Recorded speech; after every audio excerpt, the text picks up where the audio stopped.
To understand how Jimmy Butler silenced Skip Bayless with just 3 unforgettable words, we need to go back to a moment that didn't seem special at first, but would create a cultural earthquake in American sports media.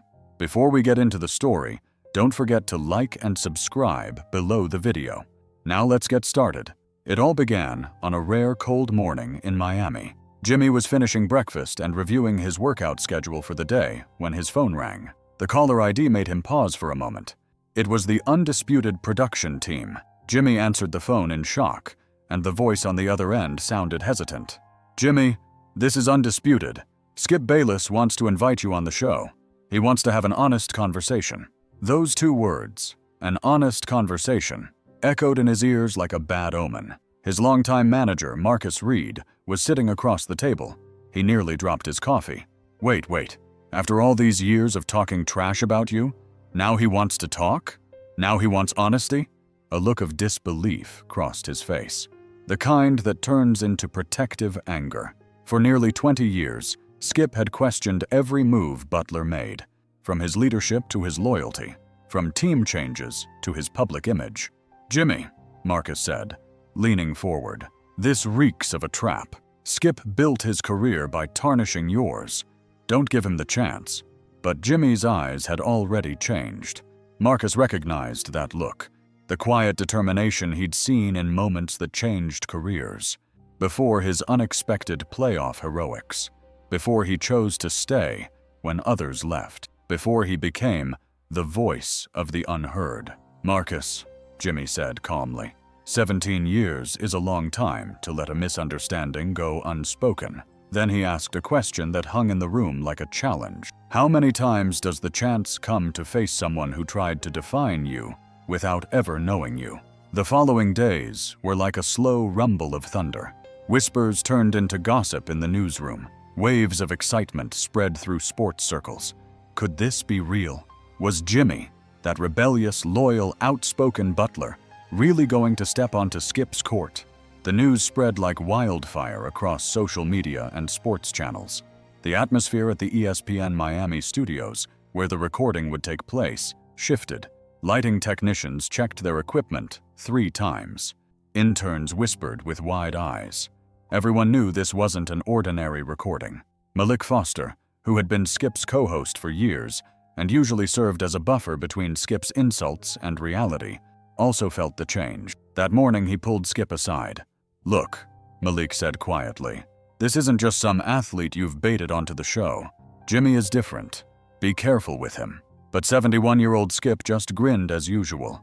He had spent decades perfecting this formula: provocation and ratings. And no player had ever fueled his show as consistently as Jimmy Butler. He had called Jimmy overrated, a fake leader, and once even said he would never be able to carry a franchise. And now they were about to face each other on national television. That afternoon, Jimmy arrived. The studio hallway was colder than usual. Even the security guards looked tense. No one was talking. Jimmy went straight to the locker room, nodded silently to the staff, and closed the door behind him. He sat alone for 10 minutes. No phone, no music, just memories. You'll never be a real superstar. Jimmy's never there when it counts. All talk, no action. He'd been on the front page for 17 years. For 17 years, Skip's voice had echoed behind him. But as Jimmy sat there, he didn't feel anger. He felt clarity. He wasn't just walking into the studio. He was walking into the moment of reckoning. When Jimmy entered the studio, Skip greeted him with a fake smile, as if he were reading from a script. Well, the guy who declared himself a loser has honored us with his presence." Jimmy smiled, but his eyes didn't flicker. Malik Foster saw this from the control room, the same expression Jimmy had worn just before taking down his second-seeded opponent in the playoffs. Calm, quiet, unshakable. The show began. Skip wasted no time. He started with his usual barbs. "You went from the Bulls to the Wolves, then to the Sixers, and now you're in Miami. Jimmy, let's be real. Is this a legacy? Or are you just chasing championships?" Jimmy chuckled softly. He didn't interrupt. He didn't even lean forward, but he was taking notes in his head. Every word, every smirk, every trap. "That's an interesting perspective," he said finally. especially coming from someone who's never stepped on the court under pressure. The tone was clear. Skip didn't notice. He still thought he was in control, but Jimmy Butler had dropped his guard. "That's an interesting perspective," Jimmy said finally, "especially coming from someone who's never stepped on the court under pressure in his life." Those words suddenly changed the atmosphere in the studio. The tension rose palpably. Skip thought the tactics he had been using for years would work. For him, this was just another classic episode. Provoke, get him angry, wait for him to fall apart in front of the cameras. But on that day, Jimmy Butler was no longer playing defense. He was now responding. Skip hadn't noticed this. On the contrary, he mistook Jimmy's calmness for passivity, and this pushed him further. "How many times have you switched teams to win, Jimmy?" Skip asked, his voice taking on a slightly more mocking tone. "Chicago, Minnesota, Philadelphia, now Miami. Does that feel like building a legacy to you, or just chasing rings?" Jimmy sighed softly. He lowered his head, and then raised it, speaking in a calm tone. "Skip," he said, "you're confusing adaptation with desperation. Real leaders make tough decisions." Those words forced Malik Foster, who was watching on TV, to sit up a little straighter in his chair. He had seen Jimmy Butler like this before, and every time, history had been made. But Skip Bayless was not one to back down. His career had been shaped by pushing forward when faced with resistance. He was like a boxer. When his opponent stumbled, he kept punching. "You're talking about leadership," Skip said, narrowing his eyes. "Real leaders don't abandon their teams when the going gets tough. Real leaders don't build super teams to win." The atmosphere in the studio grew even heavier. Each word carried more weight than the last. Jimmy closed his eyes for a moment, just a second. But in that moment, everyone in the studio felt that something had changed. When he opened his eyes again, the tone of his voice was completely different. His words were no longer an explanation, but a declaration. "Skip," he said, "in your 17-year career, how many times have you stepped onto the field under pressure? How many times have you carried the weight of a city on your shoulders?" Skip jumped in immediately. "I don't need to play games. I know when someone is inadequate in the moment of decision, and in that moment, Skip Bayless made the irreversible mistake, and he turned this sports debate into a personal attack. "Let me be honest with you, Jimmy," he said. "When you're teaching your kids about leadership, I hope you don't use yourself as an example." At that moment, the studio fell so silent that all you could hear was the faint hum of the air conditioner. It was so quiet that everyone literally held their breath. The technicians froze. Malik Foster bowed his head slowly. Everyone knew that a line had been crossed. Jimmy leaned forward, and every word that came out of his mouth was like a final warning. "You're going to listen to me now, Skip." With those words, Jimmy's demeanor completely changed. It was as if someone else had taken his place.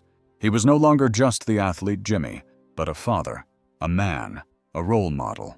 "You built your career on my name," Jimmy said, choosing his words with surgical precision. "For 17 years. Your success was tied to mine. Every show, every comment, every provocation, you talked about me." Skip was about to interrupt when Jimmy raised his hand, and that hand silenced the entire studio. 4 All-Star MVPs, 5 NBA All-Defense selections, Eastern Conference Finals MVP, thousands of points, thousands of minutes. "And you're still talking about leadership?" Jimmy's voice grew stronger with every success he mentioned. "When I won, you said it was luck. You said it was thanks to my teammates. When I lost, you said it was character. It was all convenient for you, wasn't it?" Malik shook his head as he stared at the table. This wasn't just a broadcast anymore. This was a statement of character.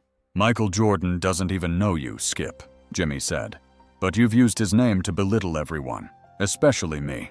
Skip tried one last move, one last jab. "Jimmy," he said, "you're too emotional. Leadership isn't like that." And in that moment, Jimmy Butler said 3 words. 3 words that would change not just that day, but an era. "I'm just being civil. I'm not getting small. I'm just being civil. I'm not getting small." Time stood still in the studio for a moment. The words seeped out of the broadcast and into the outside world in a matter of seconds. But the impact was like a bolt of lightning. Malik Foster shook his head slightly. His eyes were lost in the distance. He had seen hundreds of live broadcasts in his career, but nothing like this had ever happened before. This was no longer a debate. This was a line being drawn. Jimmy didn't shout. He didn't bang his fists on the table. He didn't even move from his seat. But those 3 words spread throughout the room and across the screen, and everyone there knew that they would not remain confined to the studio. The rest of the broadcast continued. Skip made a couple more attempts to lighten the mood with a few familiar jabs, but it didn't work. Jimmy was now in control. Jimmy was polite in every response, but his voice was now stronger. He never broke eye contact. He responded to provocations with silent determination. When the recording ended, Jimmy stood up. He gave Malik Foster a heartfelt hug, then left the studio with only a brief, polite nod to Skip. Even after everything that had happened, he never lost his composure. But outside, on the street, something else was happening. Just 3 minutes after the broadcast ended, that 15-second clip began to spread across social media. "I'm just being civil.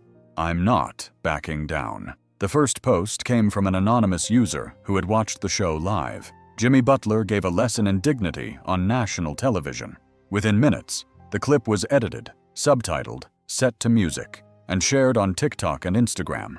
The hashtag Jimmy vs. Skip trended worldwide on Twitter within 15 minutes. But it wasn't just about sports. This time, it was much deeper, much more universal. People from all over the country began sharing their own experiences. Domestic boundary violations, respect issues at work, bullying in schools. All of them converged around Jimmy's statement, "Be civil, but don't be disrespected." The first athlete to respond was Steph Curry.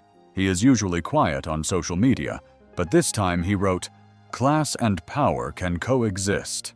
We just saw it live." Then Kevin Durant. He endured 17 years of hatred, and the man responded with a single sentence, "Pure elegance." Serena Williams shared this message on Instagram. "Honor is greater than destruction, always." However, the most notable message came from an unexpected source, Michael Jordan. He rarely makes statements, but this time, he issued instructions to his team. The following brief statement was released to the press. "I admire Jimmy's stance. Remaining calm in the face of provocation is the mark of a true champion." The sports media went into alarm mode. ESPN aired a special broadcast the next day. Stephen A. Smith delivered a long monologue during the broadcast, saying, "As a people, we need to understand what we are witnessing right now." Skip Bayless finally met his match, and Jimmy Butler showed us that you don't have to destroy a person to win an argument. Other presenters also began to change their tone. Colin Cowherd said the following on air the next day, "Maybe it's time to question the line between entertainment and disrespect." Jimmy made no comment. He did not give any interviews. He simply shared a photo of himself with his children on Instagram. He wrote just 3 words underneath it, "Family comes first, always." And so even his silence spoke louder than words. The next night, Miami took the court against the Boston Celtics. The stands were packed. People wanted to see his reaction on the court, but Jimmy remained focused on the game as usual. 35 points, 12 assists, 8 rebounds. He was the star of the game. When asked about his confrontation with Skip in the post-game interview, he simply said, "My focus is here, building something with my team, positive things." But the story didn't end there. Because that moment wasn't just a reckoning, it was a cultural awakening. But the story didn't end there. Because that moment was not just a reckoning, it was a cultural awakening. The 3 words Jimmy Butler uttered were no longer just a sentence. They were a philosophy. They were a stance. They were the voice of a truth that many people felt deep down, but couldn't express. "I'm just being civil. I'm not diminishing myself." The impact of those words did not stop at trending on social media. At that moment, they began to seep into everyday life. The first change was seen in the world of education. Teachers across the country discussed the video in their classrooms. Teachers in middle schools and high schools in particular asked their students the following question: "If you had to confront someone who had belittled you for years, what would you do?" A guidance counselor at a high school showed the video to the class. Then he wrote Jimmy's statement on the board. "I'm being civil, but I'm not shrinking." He discussed the following 3 topics with the students: setting healthy boundaries, responding with dignity, remaining silent can also be a stance. The impact of the story was not limited to schools. A wind of change began to blow in the business world as well. The CEO of a San Francisco-based technology company recounted an incident he experienced during a meeting with his employees. "Last week, during a customer meeting, the other party used clearly condescending language. Normally, I would have either remained silent or reacted angrily, but I remember Jimmy's video. I remained civil and didn't stoop to their level. The result? I gained respect, and we got the job." Managers began requesting new training sessions from human resources departments under the heading Professional Demeanor and Setting Boundaries. Jimmy Butler's video was shown as the first example in these training sessions. Therapists and family counselors also began sharing this quote with their clients. A mother wrote in a letter to Jimmy's office, "During custody hearings with my ex-husband, I was constantly being provoked. He was trying to make me angry, but now I've learned to set boundaries. My children no longer see me as someone who gets angry, but as a strong mother." This wasn't just a personal victory. It was a movement of awareness that resonated even in family dynamics. 6 months later, Jimmy gave his first detailed interview. He had remained silent until that day, but now that silence had become a symbol in itself. When the interviewer asked him, "What were you thinking in the studio that day?" Jimmy replied, "My goal wasn't to beat anyone. It wasn't to embarrass him. It was just, enough was enough. I needed to show people, kids, my teammates, that standing up for yourself isn't about yelling. Honor isn't weakness. Honor is controlled power." After this interview, many psychologists and writers began to study Jimmy's approach. Some personal development books included the following sentence: "Setting boundaries is not disrespectful. It is self-respect. And when you do this, especially if children are watching you, you teach them how to be respectful as well." In communication faculties, this phenomenon was now referred to as the Jimmy effect. It was discussed in seminars and analyzed as a case study in communication ethics classes. A year later, research showed that programs that used respectful language generated more viewer loyalty. The public was tired of loud, ranting presenters. They wanted real, sincere, respectful content. Skip Bayless did not apologize publicly, but over the years, viewers who knew him noticed that he had changed. He had changed. Now, when people talked about Jimmy, they discussed his statistics, not his character. His sarcastic tone had softened, and his content had matured. Malik Foster said in an interview, "We all learned something that day. There is a line between sports debate and personal attack. Jimmy showed us that line. And so, a single stance, stepping out of a studio and into a national wave of consciousness." Jimmy's quote was printed on posters in schools. Be civil, not small. Companies began coaching their employees with this philosophy. Therapists taught their clients to use this phrase to set boundaries. And perhaps the true power of this event wasn't in the ratings or trends. It showed itself in everyday life, in quiet moments, in small reactions. Because sometimes, a life lesson comes at the most unexpected moment, and it takes root so deeply that it becomes part of a nation's language. People across America now carried those 3 words like a shield.